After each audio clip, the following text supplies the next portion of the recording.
Welcome to our channel. కల్కి movie అసలు ఇప్పట్లో వచ్చిన మూవీస్ అన్నిటిలో కంపేర్ చేసుకుంటే సూపర్ డూపర్ హిట్ అయిందని చెప్పొచ్చు.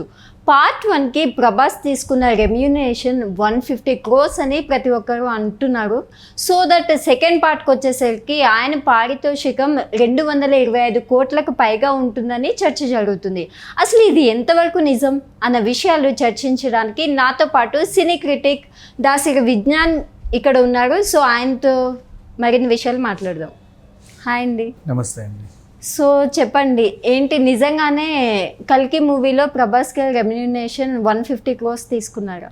1 సెకండ్, యాక్చువల్గా 555 CR కలెక్ట్ చేసింది అని నిన్న పోస్టర్ అఫీషియల్గా వాళ్ళు రిలీజ్ చేశారు కాబట్టి మనం మాట్లాడుకుంటున్నాం. ఓకే.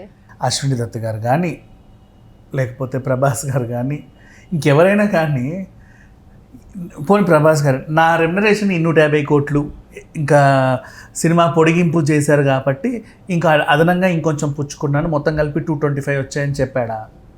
నో.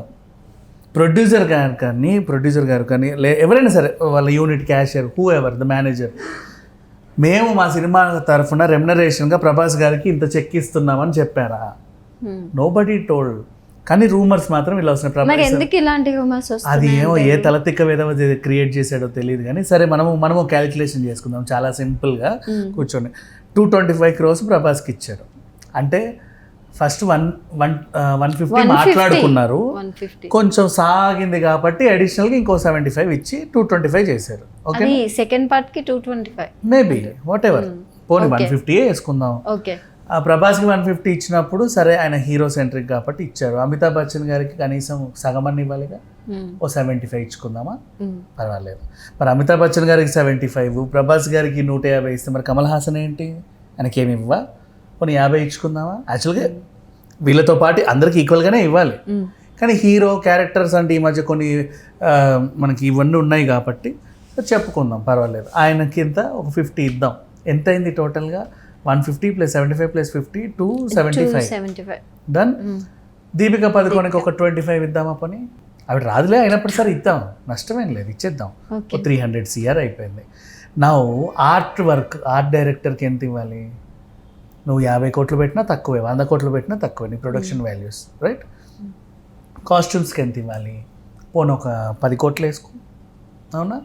నెక్స్ట్ మిగతా గ్రాఫిక్స్, తెర మీద చూసే అద్భుతాలన్నిటికీ ఎంత ఇవ్వాలి? అయిపోయింది కదా నీ బడ్జెట్ ఇక్కడ. ఇంకా సినిమా ఎప్పుడు తీసాడు, వీళ్ళందరూ షూటింగ్ ఎప్పుడు చేశారు? ఎలా నువ్వు నీ రెమ్యునరేషన్లో టెక్నీషియన్కి ఇవ్వడానికే సరిపోయింది, ఇంకా సినిమా ఎప్పుడు తీశారు వీళ్ళు? అంటే ఇంకేమన్నా జేబులోకి ఏమైనా ఎక్స్ట్రా పెట్టారా? 600 కోట్ల బడ్జెట్ అని చెప్పారు, 600 కోట్లు పంచడానికే సరిపోయింది, సినిమా ఎప్పుడు తీశారు? ఇవన్నీ రూమర్సే. ఎవరైనా సరే ఇలా చెప్పుకుంటారు, ఇప్పుడు వీళ్ళకి అంత ఇచ్చాం వీళ్ళకి ఇంత ఇచ్చాం. అసలు వాళ్ళ రెమ్యునరేషన్స్ మనకి ఎందుకు, వాళ్ళకి అనవసరం. బేసికల్లీ సినిమా చూసారా లేదా, బాగా కలెక్ట్ చేశారు. అసలు ఇప్పుడు మాట్లాడుకుంటున్నారు ఈ దరిద్రం ఎప్పటి నుంచి వచ్చిందో ఈ కలెక్షన్స్. కానీ ఇంతకుముందు రోజులే 50 రోజులు ఆడిందా 100 రోజులు ఆడిందా, కానీ మన కర్మ ఏంటంటే వారం తర్వాత సినిమా కనబడట్లేదు కాబట్టి చెప్పుకోవడానికి డప్పు కొట్టుకోవడానికి ఏదో ఒకటి ఉండాలి కదా. కలెక్షన్స్ మీద పడ్డారు మన వాళ్ళు. సో ఈ కలెక్షన్స్ ఎంత వస్తే అంత గొప్ప. ఇప్పుడు అదే కలెక్షన్స్ గురించి మాట్లాడుకుంటే ఈ వారం రోజులుగా అన్ని థియేటర్స్లో కల్కియే ఉంది, అన్నీ హౌస్ఫుల్ అవుతా వచ్చాయి. అయినా సరే 555 వచ్చాయి. కొంతమంది కొన్ని సినిమాలు ఉంటాయి వాళ్ళతో పాటు ఇంకా కాంపిటీషన్ సినిమాలు బోల్డ్ రిలీజ్ అవుతాయి ఇప్పుడు ఇది వితౌట్ కాంపిటీషన్.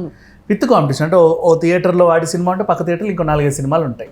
వాళ్ళకేమో 700 కోట్లు 800 కోట్లు వచ్చేస్తాయి 4 రోజులకి. అంటే ఆ సినిమా రిలీజ్ అయ్యే టైంలో కొత్త థియేటర్లు కట్టి ఆ సినిమా రిలీజ్ అయ్యాక మళ్ళీ కూల్ చేస్తారా? లేదుగా. అవన్నీ ఫేక్ కలెక్షన్స్. సో ఇది జెన్యూన్ కలెక్షన్స్ చెప్పుకునే వాళ్ళందరూ కూడా ఇంతకుముందు దాంతో కంపేర్ చేసి దీంతో కంపేర్ చేసి అంటారు. కల్కి ఒరిజినల్ కలెక్షన్స్ ఇవి. అసలు టాపిక్ వచ్చింది కాబట్టి మాట్లాడుకుందాం. నార్మల్గా అసలు ఎంత తీసుకుని ఉంటారంటారు ప్రభాస్కి? ఆయన మార్కెట్ స్ట్రాటజీకి తగ్గట్టు ప్రభాస్ మార్కెట్ స్ట్రాటజీకి తగ్గట్టు 100 ఇచ్చినా తప్పులేదు, 150 ఇచ్చినా తప్పులేదు.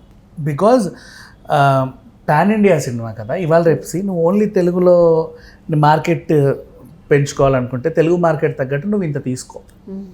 నువ్వు ఇంక ఎక్స్పెక్ట్ చేస్తున్నావు, నువ్వు తమిళ్, మలయాళం, కన్నడ అన్నిట్లోనూ ఉన్నావు కదా, అన్ని రెమ్యునరేషన్లు కలుపుకొని ఒక రెమ్యునరేషన్ ఇవ్వాలి. మన ఆడియో హక్కులు కూడా అంతే. ఈవెన్ ఓటీటీ గురించి నీకు సింపుల్గా అర్థం ఓటీటీ చెప్తా. నెట్ఫ్లిక్స్ ఒక సినిమా కొనింది, ఇదే సినిమా అనుకో, 200 కోట్లకు కొనింది అని చాలా గొప్పగా డప్పు కొట్టుకుంటారు. కానీ 200 కోట్లకు కొనలా, 25 కోట్లకే కొనింది చీప్గా. ఎలా 8 లాంగ్వేజెస్ కలిపి 200 కోట్లు బుక్ చేసుకుంటాడు వాడు. ఈచ్ లాంగ్వేజ్కి ఎంత వస్తుంది షేర్? 25 CRIగా కింద ఇన్ని ఉంటాయి 8 లాంగ్వేజెస్. సో తెలుగులో కల్కిని నెట్ఫ్లిక్స్ 25 కోట్లకే కొనింది. అంటే ఎంత చీప్గా ఉంది? 500-600 కోట్లు ఇచ్చినా 25 కోట్లకు అమ్ముడుపోయిందా అని. గ్రాండ్గా వెళ్ళి చెప్పుకోవడానికి ఏమంటే 200 కోట్లకు అమ్ముడుపోయిందని చెప్పుకుంటారు. చెప్పుకోవడంలోనే ఉంటాయి, క్యాలిక్యులేషన్స్ ఇలాగ ఉంటాయి. అండ్ ఇప్పుడు రెమ్యునరేషన్ విషయానికి వచ్చినా ఆయన ఓన్లీ తెలుగు మార్కెట్ని ఉద్దేశించి ఇంత చెప్పొచ్చు.